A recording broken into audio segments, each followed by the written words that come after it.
Agora, vamos falar do São Paulo, né, gente? O São Paulo, que estava num momento de crise aí grande, foi eliminado da Libertadores de uma forma vexatória, na minha opinião. Não pode um gigante como o São Paulo ser eliminado do jeito que foi por uma fraca LDU, tá? Tudo bem, na altitude, a LDU fez a diferença na altitude, conseguiu se classificar, ok. Mas o São Paulo deixar a LDU se classificar sem sofrer um gol sequer do São Paulo, sem se impor dentro do Morumbi, na altitude tudo bem. Eu nem estava criticando tanto, perder por 2-0 lá, é um outro futebol. Agora, no jogo de volta, jogar o que jogou, perder por 1-0 e ficar 3-0 no agregado, eu achei sim uma vergonha do São Paulo que poderia estar aí numa semifinal histórica com o Palmeiras. Aí, quando deu toda aquela crise pela eliminação, foram cartazes, colaram, né, as fotos do Casares, do Belmonte nos postes, a torcida do São Paulo, fora Casares, fora Belmonte, muitos protestos. E o São Paulo ainda perdeu para o Ceará dentro de casa. Só que aí, ontem, quando pouco se esperava do São Paulo, Flávio Prado, o São Paulo vence o Fortaleza fora de casa, que era um duelo difícil, porque o Fortaleza buscava ainda respirar para sair da zona do rebaixamento. E o São Paulo vence jogando com 1 a menos por grande parte do jogo, Flávio. Ou seja, foi uma vitória muito importante, né, para dar uma suavizada nessa crise, e foi uma vitória também de se valorizar. Porque o São Paulo teve um jogador a menos e ainda fez um gol ainda com um jogador a menos para vencer o Fortaleza fora de casa, Flávio. Olha, o jogo de ontem a gente imaginava que o São Paulo teria dificuldades. Aí o São Paulo chegou se impondo. Eu imaginei, sinceramente, que o Fortaleza fosse chegar rasgando e tal. Não houve isso. Estádio vazio, coisa decepcionante, porque agora que o time está precisando da torcida, a torcida não foi. Aí o São Paulo começou a se impor. Fez um gol e, na sequência, o Rigoni foi expulso. Sinceramente, eu achei exagerado. Não é um absurdo, porque foi no limite, mas eu não... Acho que o amarelo ali contemplaria bem, mas, enfim, essa foi a realidade. E o que se imaginava era que o Fortaleza fosse reagir. Mas em nenhum momento o São Paulo chegou a ser exigido, nada. A melhor jogada do Fortaleza foi uma falha numa bola cruzada que o Rafael falhou. Depois, no segundo tempo, no finalzinho, ele fez umas 2 ou 3 defesas importantes, mas mais por chute de longa distância, cabeceios de dentro da área que ele pegou com uma certa facilidade. E no final saiu o gol do Luciano. Uma vitória muito tranquila do São Paulo, que acima de qualquer coisa vai dar muita tranquilidade para o time, né? Para pegar domingo o Palmeiras. Ele ia chegar em estado de ebulição. Então, realmente, as coisas voltaram aos trilhos, voltaram à normalidade. O São Paulo sendo um time médio, que tem condição de encarar times médios e times que estão abaixo dele, nada além disso. A eliminação para a LDU, ela foi uma frustração de uma expectativa enorme que criou a torcida do São Paulo. Tinha certeza que passaria da LDU e na cabeça da maioria deles era o seguinte, como o São Paulo... Como o Flamengo, na cabeça do torcedor de São Paulo, Flamengo e Palmeiras são fregueses, a Libertadores estava conquistada. Então vendeu-se uma ideia de que o São Paulo ganharia a Libertadores. E aí, quando perdeu da maneira que perdeu, veio toda a frustração e tudo isso que você já citou aí. Então, ontem as coisas voltaram à rotina, à normalidade. Não, mas calma aí. Não vendeu uma ideia de que o São Paulo seria campeão da Libertadores. Vendeu uma ideia de que o São Paulo teria a chance de ser campeão da Libertadores. Torcida do São Paulo? Uma máscara terrível, os caras já ganhou, negócio, nossa, narizinho empinado. Eles tinham certeza que eles iam ganhar. Eles acham que o São Paulo é o que já foi.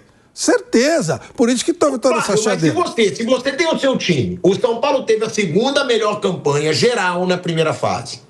O São Paulo se classificou para as quartas de final. Ué, o torcedor tem que estar confiante. Você quer o quê? Que o torcedor fale, eu vou perder para a LDU, vou perder para o Palmeiras, vou perder para o Flamengo. Então, o tamanho da expectativa é o tamanho da frustração. Os caras não têm noção do tamanho do time, que agora é assim, né? Eles acham que ainda é assim. É assim. Eles não... Sabe o que é assim o quê, É a mesma coisa... também de ser exagerado e ridículo. É a mesma coisa que o Corinthians. Por que o Corinthians se ferra em Libertadores? Porque ele acha que ele vai ganhar. Que 2012, aquela exceção, vai acontecer de novo. A desgraça do Corinthians toda começou quando? Quando ele enfrentou o Barcelona de Guayaquil, tomou aquele totó. Aí caiu Augusto Melo, caiu o Ramon Dias, caiu todo mundo. E se o São Paulo não reage rápido, virou uma crise. O Júlio Casares era inatacável no São Paulo. Até a torcida uniformizada, que é queridinha lá deles, conversa, até ela traiu o presidente em alguns momentos. Não foi com muita vontade, mas até o presidente eles falaram mal. E olha que só porque perdeu a Libertadores. Eles deixaram... No caso da torcida uniformizada, eles deixaram de ganhar dinheiro com a revenda de ingressos, né? Então eles perderam muito dinheiro, aí eles ficaram bravinhos. Mas a verdade é que gerou toda a confusão, uma confusão política. Falaram na saída do Belmonte, uma baita confusão, porque eles acharam que iam ganhar a Libertadores. Quando você entra numa competição, você tem que saber o seu limite. Claro que você entra para ganhar, claro, mas tem que baixar a poeira, baixar o nível de expectativa. Quem pode chegar e falar assim, ó, eu entro como favorito nessa competição. Esse ano que vem, outro ano. Palmeiras e Flamengo. O resto vai entrar para tentar alguma coisa, para ver o que acontece, o que rola. E a torcida do São Paulo achou que era... Não, já ganhou 3 vezes. Já ganhou 3 vezes. Tá, e aí? Não muda nada. Vai perder para qualquer LDU a qualquer momento. Pode ganhar, pode perder. Hoje, o nível do São Paulo não é nem um pouco superior da LDU. Esse tipo de time pode eliminar o São Paulo com toda tranquilidade. E foi o que aconteceu. Só que eles acharam que iam ganhar, né? Aí fica complicado. Gente, mas todo mundo acha que vai ganhar. Todo mundo acha. Torcedor nenhum vai para jogo falando, vamos perder. Por isso... Outra, quando você fala que o São Paulo... Quando você fala que o São Paulo é desse tamanho, aí pelo amor de Deus. Hoje, que tamanho que eu falei assim? Pode diminuir. Hoje o São Paulo é um time que deve 1 bi, não tem nenhuma perspectiva futura, tá uma zona em termos de pilhado. Eu cheguei a ouvir o absurdo de que um dos caras lá dessas torcidas aí tá pleiteando ser presidente do São Paulo. Aí vamos jogar o São Paulo na lata do lixo de uma vez mesmo. Pelo amor de Deus, quem conhece São Paulo, vê a história de São Paulo. Ontem, aliás, fez aniversário da inauguração do Morumbi. É o fim do mundo. O São Paulo tá chegando assim, no fundo do poço. Uma crise horrorosa, sem perspectiva nenhuma, devendo uma fortuna. Não tem nenhuma perspectiva, São Paulo. Nenhuma. Não é aquele que foi. As glórias vêm do passado, como já fala o hino. Não tem perspectiva. Não tem perspectiva nenhuma. Esse é o ponto. Não adianta. Aí ficam criando ilusão.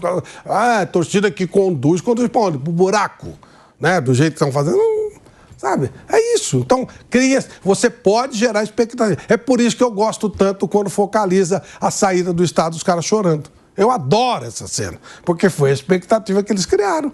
O cara que pensa um pouquinho, ele vai lá, bom, se der, deu, se não der, não deu, beleza e tal. Agora, o cara acha que vai ganhar, chora. E aquele choro é lindo, né? Na hora que Gente, mas vamos lá, calma aí. Não faz tanto tempo, eu sei que são muitos anos, tá? Mas não é você pegando futebol. Não faz tanto tempo, foi 2008, né? Que o São Paulo foi tricampeão brasileiro. Pra começar. Quase 20 anos. Quê? Quase 20 anos. Não são quase 20 anos, são 17 anos. Não são quase 20 já está anos. Acabando o ano, vamos por 18.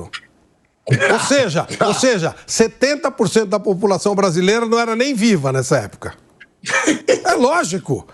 Os caras nem viram. 90% dos caras que estavam no estádio nem viram isso aí. Ou eles eram criancinha ou eles não tinham nascido. É isso. Não faz muito tempo, não. Mas... Tá bom, mas há 17 anos o São Paulo sagrava tricampeão brasileiro. Sim. Tá? Sim. O São Paulo teve uma certa retomada, concordo com você que ele não tá entre os superpoderosos porque tá desequilibrado financeiramente, mas teve ali um título de Sul-Americana, teve ali um título de Copa do Brasil. Teve Sul-Americano, não. Teve um campeonato brasileiro, um campeonato paulista, que é um nada. Teve a Sul-Americana do Lucas, pô. Em 2012. 2012? Você tá... Ô, louco, você tá muito antigo, pô. 2012 Não, ele ganhou metade do campeonato, lembra? Aí os seguranças bateram nos caras do Tigre e os caras foram embora. Ganhou metade da Sul-Americana, Metade da Sul-Americana, um Paulistinha e a Copa do Brasil do Dorival. Foi o que ele ganhou. Tá bom, mas o que eu tô te falando Flávio, o São Paulo é o maior campeão internacional do Brasil e você sabe disso. Porque pararam de ganhar. Não vão ganhar Mundial. São Paulo, na época... Na época dele, na época que o São Paulo era grandão... O que eu tô te falando é que nunca o São Paulo vai ser isso. Atualmente? Não é, pô, não é. Não. Quem é assim é o Palmeiras, o Flamengo, o Real Madrid, Ué, mas é uma fase ruim, Flávio. O Flamengo já passou por uma fase de 20 anos. Fase de 20 anos e cada vez descendo mais a ladeira, cada vez devendo mais. O Flamengo ficou de 92 a 2009 sem conquistar o Brasileiro. Sim. O Flamengo ficou 38 anos sem conquistar uma Libertadores. Eu tô esperando o Bandeira de Melo. Gigante, voltou a ganhar. O Bandeira de Melo do Palmeiras e o Bandeira do São Paulo e o Paulo Nobre do Palmeiras é o cara da torcida uniformizada. Olha a esperança dos caras. Olha a esperança dos caras. É o cara da torcida uniformizada. Esse é o Paulo Nobre do São Paulo.